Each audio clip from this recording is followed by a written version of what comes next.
ભાજપી બિન કોંગ્રેસી પાર્ટી દ્વારા અંદાજે 6000 જેટલા ઉમેદવારો ઊભા કરવામાં આવ્યા છે।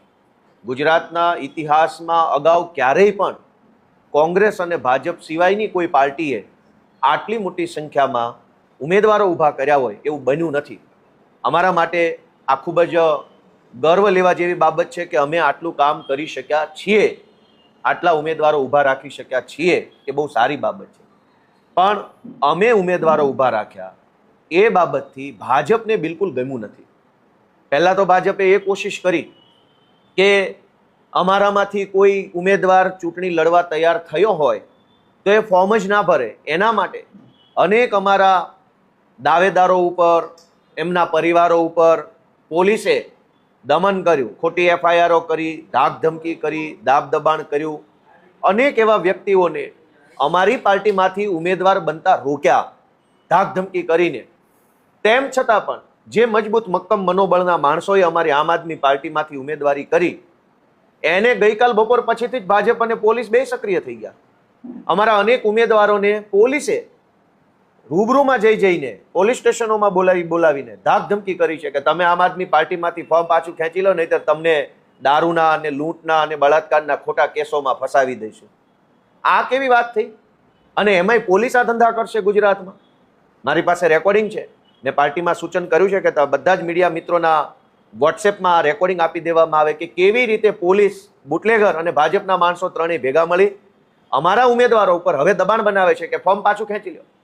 પહેલાં તો ભાજપના માણસો એવું કે તમે બોલો કેટલા પૈસા જોશે, પૈસા આપે અને વાત પતી જાય તો ઠીક છે, પણ જે અમારા ઉમેદવારો એમ કહે છે કે પૈસા લેવાના નથી, અમે તો કટ્ટર ઈમાનદાર માણસો છીએ, અમે તો બદલાવ માટે આવ્યા છે, તો એને પોલીસથી ડરાવવામાં આવે છે। અને પોલીસે આ અભિયાન હાથ ઉપર લીધું છે કે આમ આદમી પાર્ટીના ફોર્મ જે ઉમેદવારોના ભરાઈ ગયા છે એ ઉમેદવારોને ડરાવી ધમકાવી ખોટા કેસમાં ફસાવાની ધમકી મારી અને ફોર્મ પાછું ખેંચી લે। શા માટે આવું? 30 વર્ષથી કહેવાતા વિકાસની વાતો કરનારા લોકોએ અમારી જેવી સામાન્ય નાની પાર્ટી એક ફોર્મ ભરે અને ચૂંટણીમાં ઊભી રહે એનાથી શું તકલીફ પડે છે? બહુ તો શું થશે, અમે હારી જઈશું। પણ ભાજપને કેમ એવી તકલીફ પડે છે કે અમારા ફોર્મ પાછા ખેંચાવા પડે?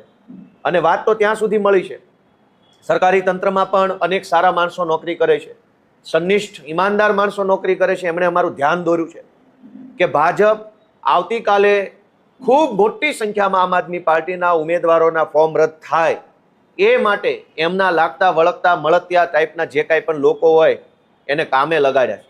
નાની નાની ભૂલો કાઢવી, ગોપાલ ઇટાલિયામાં રસવાવાળું ઈ છે, દીર્ઘ ઈ નથી, કુમારની અંદર દીર્ઘ કુ છે, રસવાવાળું કુ નથી, દિનેશને બદલે દિલેશ લખ્યું છે। આવા બધા વાંધા વચકાઓ કાઢીને, નાની નાની વસ્તુને મોટી બનાવીને, કારણ વગરના વાંધાઓ ઊભા કરીને ખૂબ મોટી સંખ્યામાં આમ આદમી પાર્ટીના ઉમેદવારોના ફોર્મ રદ કરવાનું એક ષડયંત્ર ભાજપે ગોઠવી રાખ્યું છે। અને કેટલાક સરકારી માણસોને આની સૂચના આપી હોય એવા મેસેજ અમારા સુધી પહોંચ્યા છે। કેટલાક સારા માણસોએ અમારું ધ્યાન દોર્યું છે।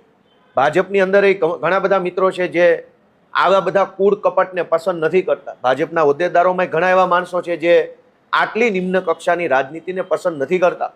એમણે ભાજપના ઘણા માણસોએ મારું ધ્યાન દોર્યું, વ્યક્તિગત ફોન કરીને કે ગોપાલભાઈ તમારી મહેનત બહુ સારી છે, પણ અમારી એટલે કે ભાજપ પાર્ટીવાળા લોકો આ નિમ્ન કક્ષાનું કૃત્ય કરવા જઈ રહ્યા છે, તમે જરાક સાવધાન રહેજો।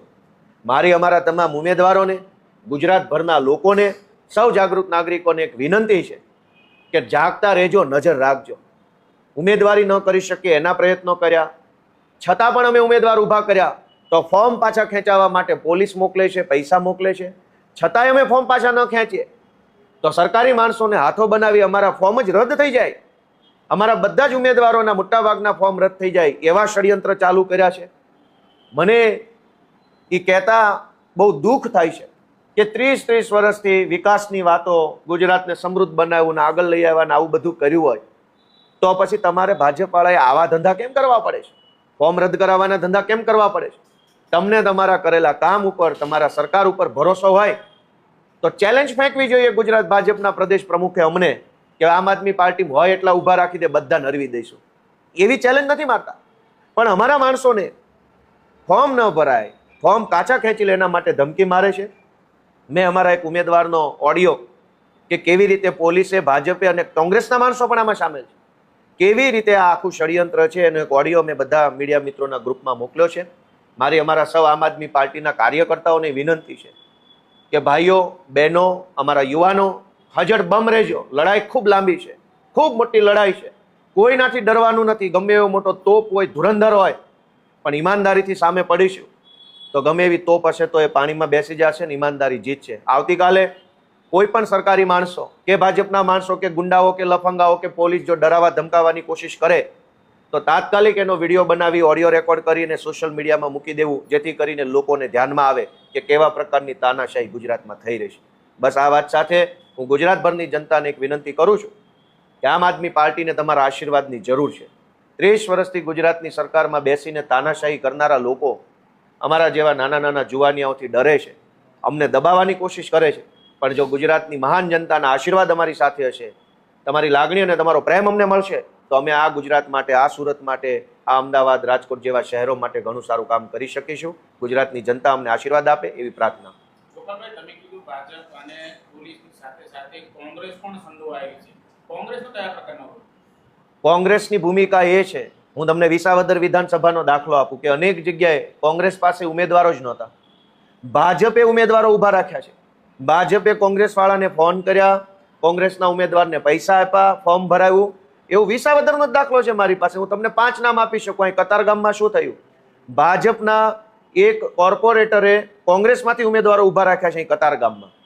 હું જે ઓડિયો રેકોર્ડિંગ મેં તમને બધાને આપ્યું છે એમાં પણ એ મુદ્દો છે કે કોંગ્રેસ પાસે ઈ સીટ ઉપર ઉમેદવાર જ નહોતા. ભાજપ વાળાએ કોંગ્રેસમાંથી ઉમેદવાર ઊભો કર્યો, કીધું કે મત તોડવા માટે ઊભા રહ્યો. ગુજરાતની લગભગ નહીં તો 200 એવી સીટો છે કે જ્યાં કોંગ્રેસને ભાજપમાંથી ઉમેદવારો આવ્યા અને ભાજપના પૈસા ભાજપના, ઉમેદવાર ભાજપનો, ટિકિટ કોંગ્રેસની અને ચૂંટણીમાં મત તોડવા માટે ઊભું રહેવાનું. આવી રીતે પોલીસ, ભાજપ, કોંગ્રેસ ત્રણેય ષડયંત્ર કરી અને અમારી જેવી નાનકડી એવી આમ આદમી પાર્ટીની સામે પડ્યા છે. મને તો એ વાતની ખુશી થાય છે કે પોતાની જાતને વિશ્વની સૌથી મોટી પાર્ટી ગણનારા લોકો અમારી જેવા નાના માણસોથી આટલા ડરે છે. એ વાતની મજા અલગ લેવલની છે. Thank you. થઈ ગયું? Okay, thank you. તમને બધાને ઓડિયો મળી જાય.